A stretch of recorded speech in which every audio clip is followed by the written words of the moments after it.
ministère de l'Agriculture aux métiers d'art du Québec, je vous invite à suivre l'itinéraire des tisserands de l'histoire, cette semaine à porte ouverte au Musée de la Civilisation.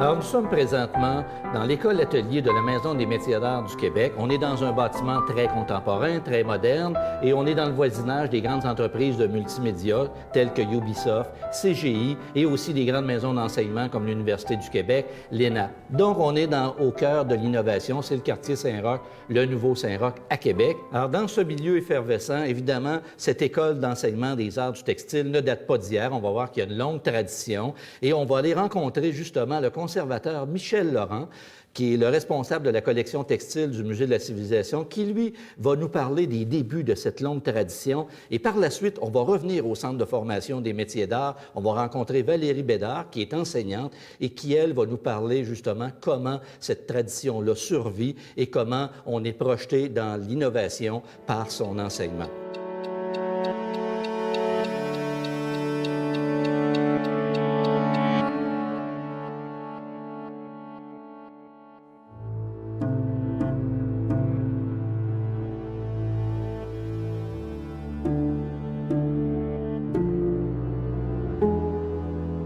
Province de Québec, ministère de l'Agriculture, École des arts domestiques.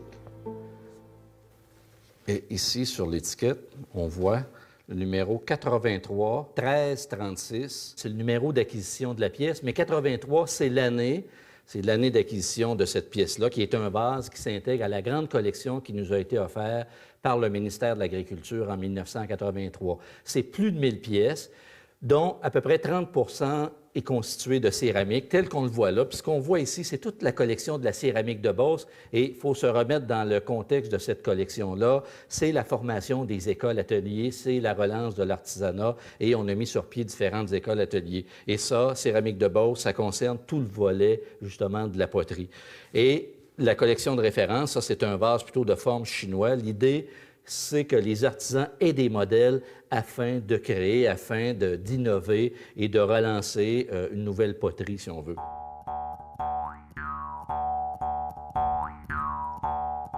Alors, dans ces écoles-ateliers-là, j'ai sorti une pièce ici, qui est une pièce de l'école de Saint-Jean-Port-Joli, parce que l'école de Saint-Jean-Port-Joli en sculpture autour des frères Bourgault, c'est environ 1940.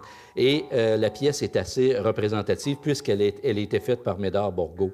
Alors ça aussi, ça faisait partie du grand transfert de 1983.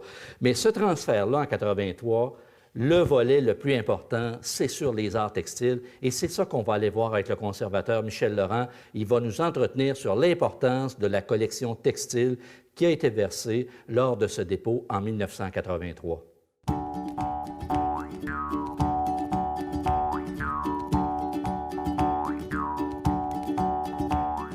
Alors, on est dans la grande réserve des textiles. Oui. Ici, il y a combien de pièces? Alors, dans la collection du Musée de la Civilisation, il y a à peu près 15 000 pièces textiles.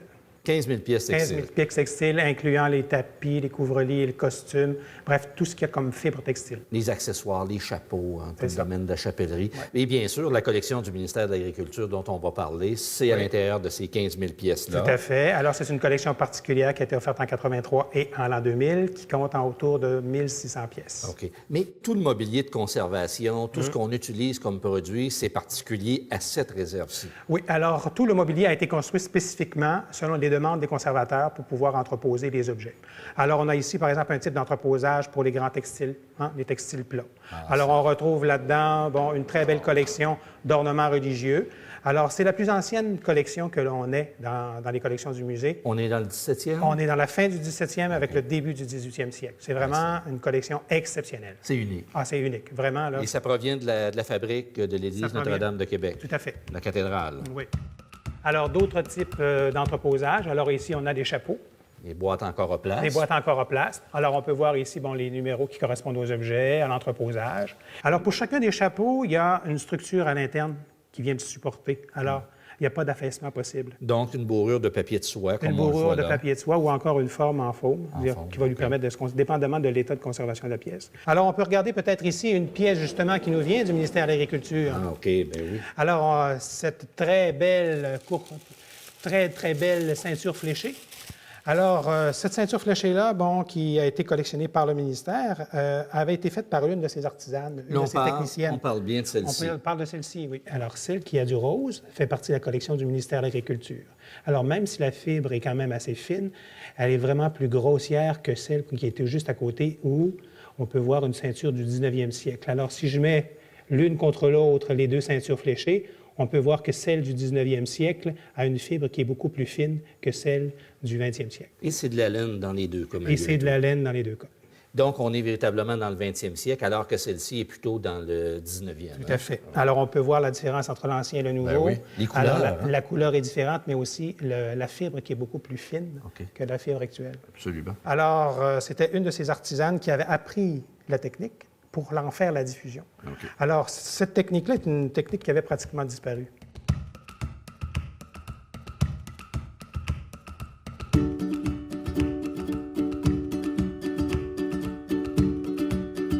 Les costumes qui sont entreposés ici sont des objets qui sont moins fragiles. Alors, ils ont vraiment un type d'entreposage particulier. Les cintres sont rembourrées. Il y a de grandes housses de coton. Toujours le coton écru. Toujours le coton écru.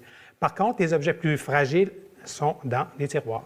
Alors, on peut voir à l'intérieur de ce tiroir-là, justement, une très belle pièce du ministère de l'Agriculture. Alors, c'est un très beau tablier ukrainien. Alors, on peut se demander pourquoi un tablier ukrainien dans les collections du ministère de l'Agriculture. Cette collection-là a été montée dans les années 30 par Oscar Berriot et il a été aidé par Jean-Marie Govreau qui avait étudié en France. Et dans ses voyages, il récupérait des objets qui allaient servir à l'éducation, donc prendre par exemple des techniques de tissage ou de broderie. Et maintenant, on se dirige vers des objets qui sont enroulés. Hein? Oui, c'est ça. Alors, c'est un autre type d'entreposage, toujours dépendamment des matériaux, dépendamment des grandeurs. Alors, ici, on est dans les sections des textiles plats. Alors, on a les couvre-lits, on a les tapis, on a les rideaux. Alors, dépendamment des dimensions d'objets, on a des ensoupes qui sont spécialement faites pour chacun. Alors, on peut voir ces alignements là, qui comprennent, je pense que pour juste les tapis et les couvre-lits, il y a autour de 1500 pièces. Donc, on voit bien qu'on maximise l'espace, c'est important. Là, toujours. Parce que, évidemment, là, il va y avoir d'autres pièces, il va y avoir d'autres acquisitions qui vont se faire dans le futur. Tout à fait. Alors, quand on a pensé cette réserve-là, on a pensé aussi au futur. Oui, parce que le développement est important, parce que le collectionnement ne s'arrête pas à l'année 2008 ou 2009. Alors, il faut penser à ce qui va arriver plus tard. Exactement. Et là, on va se faire plaisir, on va aller voir des pièces enroulées, mais dans la salle de consultation. Oui, de très belles pièces du ministère de l'Agriculture. OK.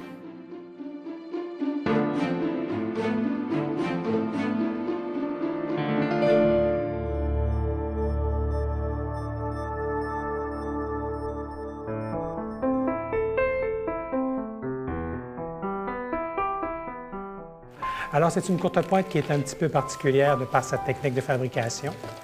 Alors, on peut voir une finition qui est vraiment très, très, très soignée. Un piquage à la main. On peut voir des petits motifs en relief, un motif qui est piqué. Alors, c'est une pièce qui a été primée dans un grand concours d'artisanat à Montréal en 1904.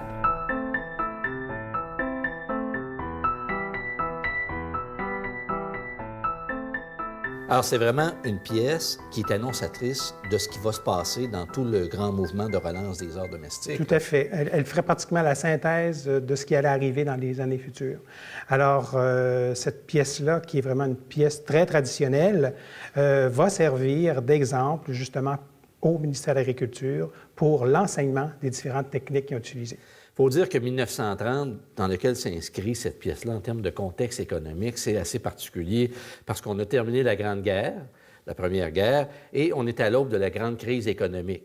Et à ce moment-là, on sent que l'élite canadienne-française et le clergé vont faire la propagande, dans le fond, de ce retour à la terre, de cette autosuffisance du monde rural, parce que c'est comme si on vient de traverser en toute une grande période d'urbanisation, d'industrialisation de la société québécoise, puis il y a comme un phénomène de rejet, puis on pense qu'on va retrouver le salut dans le retour à la terre. Le retour aussi à une espèce de forme d'autosuffisance, c'est-à-dire on fait ses vêtements, on fait ses meubles, on fait ses objets, son environnement. Alors ça, c'est particulier aussi. Mais ça fait partie de l'économie rurale. Et cette économie rurale-là a été en difficulté pendant un certain nombre d'années.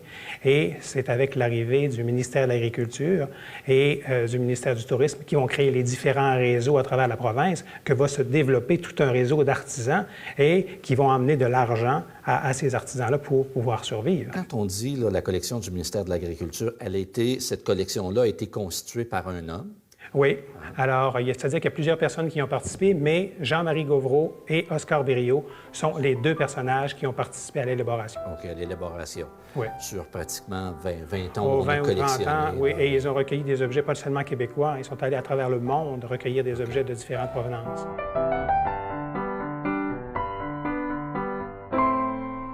En parallèle aussi, il y a des grandes institutions comme le Musée de l'Homme à Ottawa, avec un homme très important, Marius Barbeau, qui va sillonner le Québec et qui va ramasser pour le musée des objets de cette catégorie, c'est-à-dire des objets tout aussi représentatifs des différentes techniques qu'il va trouver dans différentes Donc, régions. il fait comme un inventaire des techniques anciennes, des objets anciens, Oui. mais véritablement des savoirs traditionnels. Tout à fait. Et il va travailler en collaboration avec Oscar Berriot pour le textile et Jean-Marie Gauvreau pour le mobilier. Et quand on organisait les grandes expositions provinciales, tous les concours, là, justement, où on mettait les uns contre les autres, Oui. ces artisans des différentes régions, on se chargeait de ramasser les pièces les plus évocatrices pour verser dans la collection du ministère. Souvent, effectivement, les premiers prix étaient ramassés, étaient achetés par le ministère et ils étaient déposés dans le fonds du ministère. OK. Et c'est ça qu'on a eu en 1983, la grande collection du ministère de l'Agriculture. Laquelle collection a été augmentée plus tard en 2000.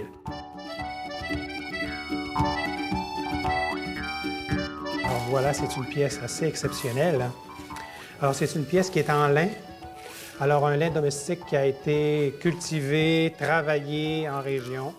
Alors c'est une pièce qui vient de Charlevoix. Alors cette pièce-ci aurait été vue par Marius Barbeau. Et ça veut dire, c'est une pièce de quelle époque? C'est une pièce du début du 20e siècle, autour de 1900-1910. OK. Alors, dans un des textes de Marius Barbeau, il décrit, en ouvrant un coffre, une pièce extraordinaire où il trouve des animaux, où il trouve des oiseaux. Alors, il s'agit probablement de cette pièce-là. C'est très impressionnant. Alors, c'est une pièce vraiment de créativité. Alors, il n'y a aucun standard, on peut voir. Alors, on peut voir qu'elle est faite en deux laises, en deux morceaux. Alors, avec répétition des motifs. Alors, c'était tissé d'une seule venue. La pièce était coupée en deux et cousue, ce qui fait que quand on les met une à côté de l'autre, les motifs n'arrivent pas nécessairement. Alors, c'est vraiment une pièce qui va amener, le ministère à recueillir ce genre de pièces-là pour pouvoir la diffuser. D'ailleurs, à l'époque, avec le ministère de l'Agriculture, ils ont publié des petits fascicules, des petits guides à l'intention des artisans pour leur donner des modèles et des techniques. À partir des années 30, finalement, ça s'est fait avec Oscar Berriot, les métiers à quatre lames. Okay. Et par la suite, de nombreux ouvrages ont aidé justement les gens à faire une production qui, je dirais, était surtout orientée pour la vente, c'est-à-dire l'organisation de petits ateliers régionaux ou locaux, ce qui fait que ça l'a aidé beaucoup en région rurale pour le développement. Parce qu'il faut penser, il y avait des gens qui ratissaient les campagnes, qui achetaient les productions domestiques et qui revendaient dans différents points de vente, en milieu urbain, dans des lieux touristiques. Mais il y a aussi des ateliers, je pense, qui se sont créés. Il y a eu de nombreux ateliers. On pense entre autres dans Charlevoix, par exemple, à l'atelier de la picrochetée de Georges-Édouard Tremblay, mais aussi un grand atelier qui a encore pignon sur rue dans la région de Saint-Jean-Port-Joli, l'atelier Chamard, dont on va vous montrer une très belle pièce. Ah, ça va être intéressant.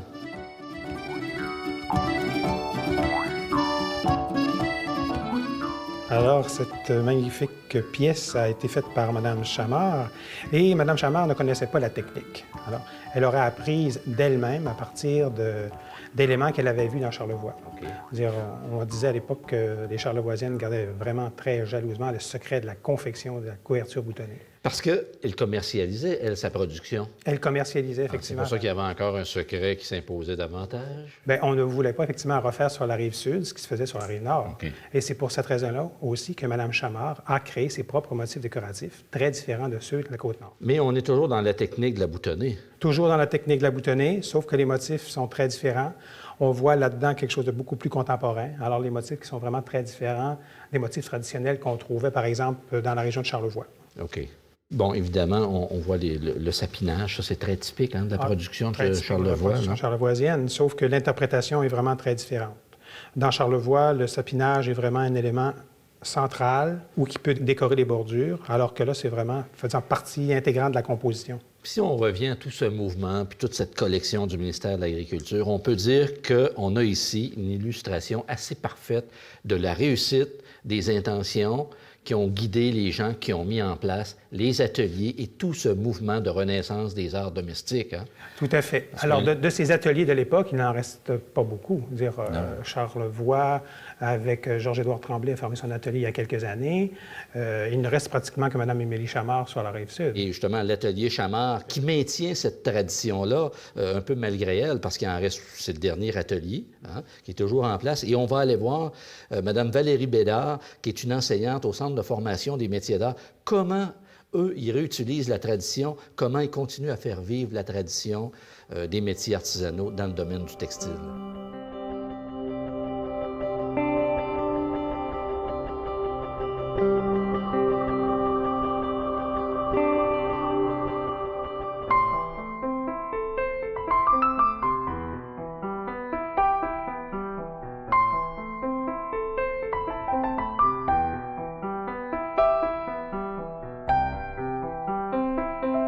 Alors, on est à l'école atelier de la Maison des métiers d'art de Québec et on se trouve dans la classe des arts textiles, de l'enseignement des arts textiles. Et je suis en compagnie de Valérie Bédard, qui est une enseignante. Et là, évidemment, on est en dehors de la période de cours, mais on est véritablement dans le lieu, là où vous enseignez les arts textiles. Oui. Mais pour arriver, pour être dans un centre comme ça de formation, c'est parce qu'on a déjà eu un parcours, c'est parce qu'on a déjà côtoyé la matière. Tout à fait. Bien, en textile, c'est une matière sensible, donc tactile, qu'on rencontre depuis toujours. C'est nos vêtements, notre literie, le décor de notre maison.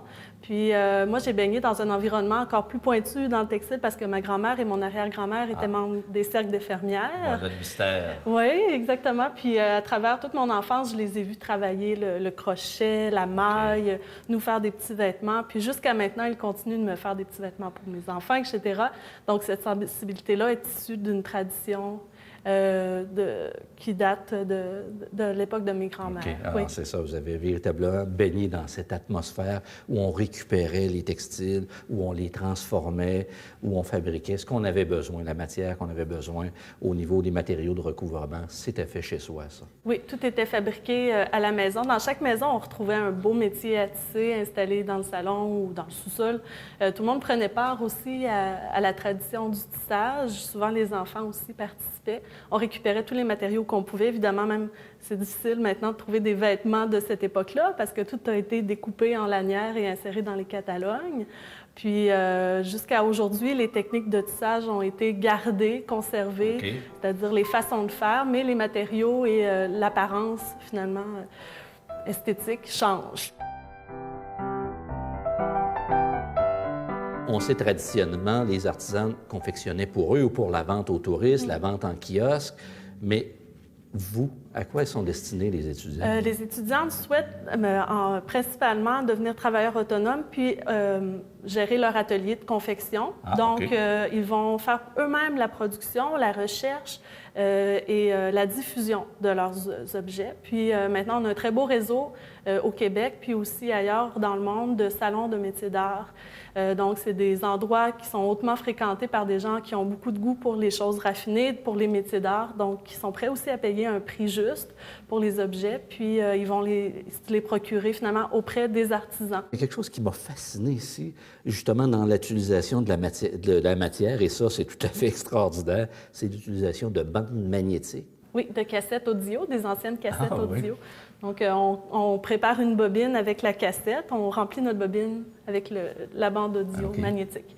Puis on peut la tisser finalement. C'est comme une avenue de récupération. Aujourd'hui, des cassettes audio, on s'en sert plus. Puis on en a des caisses ici à l'école. Donc les étudiants font un peu de recherche, ils vont s'alimenter dans ce type de matériaux-là qui évoque en plus un sens, le rétro, la cassette vidéo. En plus aussi, vous vous inscrivez tout à fait de façon contemporaine dans des préoccupations, c'est-à-dire celle de recycler, celle de reprendre des matériaux et de redonner vie aux matériaux, à la matière. Je sais pas, j'ai envie de vous poser une question particulière. Quel est l'avenir à la fois? Parce que nous, c'est sûr qu'on parle de la naissance des arts domestiques, pas de la naissance, mais de l'espèce de mouvement de revitalisation à partir de 1929 avec la création des écoles des arts domestiques. Puis aujourd'hui, le Centre de formation des métiers d'art, on a l'impression qu'on est dans une continuité, mais est-ce qu'il y a encore un avenir? Moi, je crois qu'il y a toujours un avenir pour la tradition, c'est-à-dire qu'elle est gardée, conservée par les enseignants, les gens qui reçoivent la formation. Puis, il y a beaucoup de possibilités, finalement, de rencontres internationales dans les biennales, des cercles. Le Cercle des fermières, c'en est un, mais au-delà de ça, il y a des guildes internationales de tisserands qui se rencontrent, qui font des journaux, des revues aussi. On trouve vraiment beaucoup de diffusion sur Internet et tout ça. Okay. Donc, je crois que ça va toujours continuer d'évoluer, tout en conservant l'essence même de la technique, dont on ne peut pas se passer, mais on intègre les nouvelles technologies, on intègre l'audio, le son, des fois dans des installations qui utilisent le textile. Donc, toutes les possibilités, finalement, de croisement aussi avec d'autres techniques, le métissage des matières, des matériaux. Ah, ça, c'est intéressant, le métissage, des matériaux, des matières, des savoirs. Oui. Donc, il y a encore beaucoup, un champ très vaste d'exploration devant nous. Bien, Madame Bédard, je vous remercie infiniment là, de nous avoir reçus dans votre classe, dans votre école-atelier, et surtout de cette rencontre de la tradition. Nous, on est les porteurs de la tradition comme musée. On conserve une collection. Vous êtes un diffuseur de la tradition et en même temps de la poursuite des savoirs traditionnels. Je vous remercie infiniment. Ça m'a fait plaisir. Merci. Merci.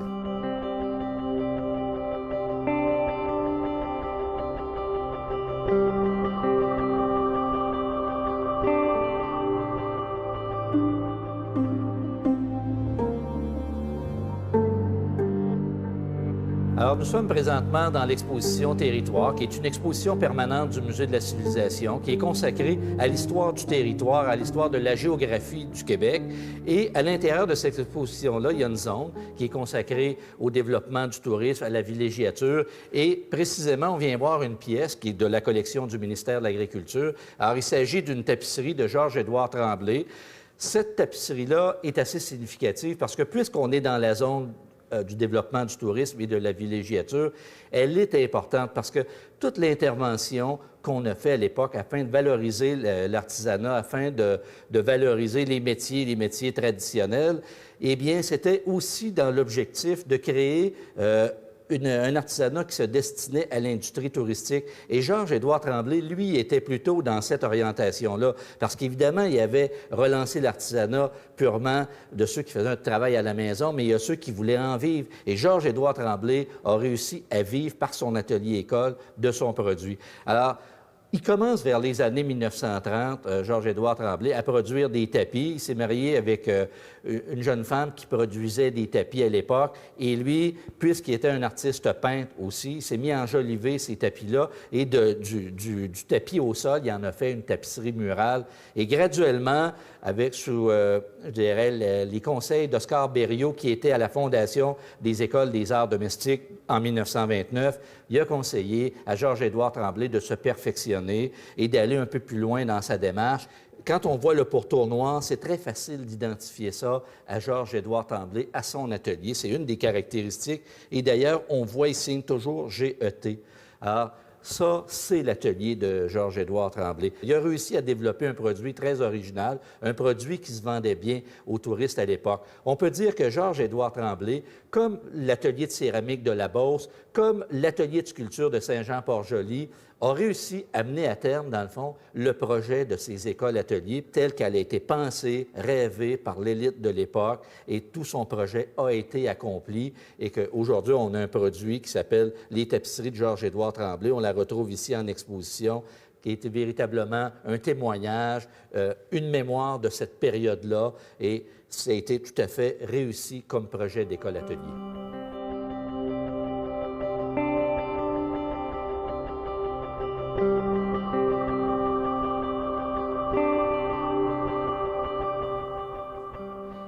Une des choses qu'on peut retenir après ce long parcours de la tradition à la modernité, c'est ce lien entre, justement, l'utilisation des matières, parce qu'on regarde, au moment où on a créé les écoles des arts domestiques, on réutilisait la matière. Les gens, à l'époque, s'appropriaient les matériaux. Il n'y avait rien qui se perdait. Il y avait une économie de la matière. Et aujourd'hui, quand on regarde la création d'une pièce comme celle-ci, où on utilise le ruban magnétique, c'est une autre problématique de société. Alors, comment la création peut être ancrée dans sa réalité, peut être véritablement au cœur d'une préoccupation? On réutilise, et c'est la problématique environnementale. Et c'est certain qu'une pièce comme celle-ci va venir se greffer à la collection du Musée de la civilisation un jour ou l'autre, parce que c'est le pont des générations. Ça, c'est un lien qu'on peut établir justement entre la tradition et l'innovation, la création. Je vous remercie d'avoir été des nôtres et à la prochaine.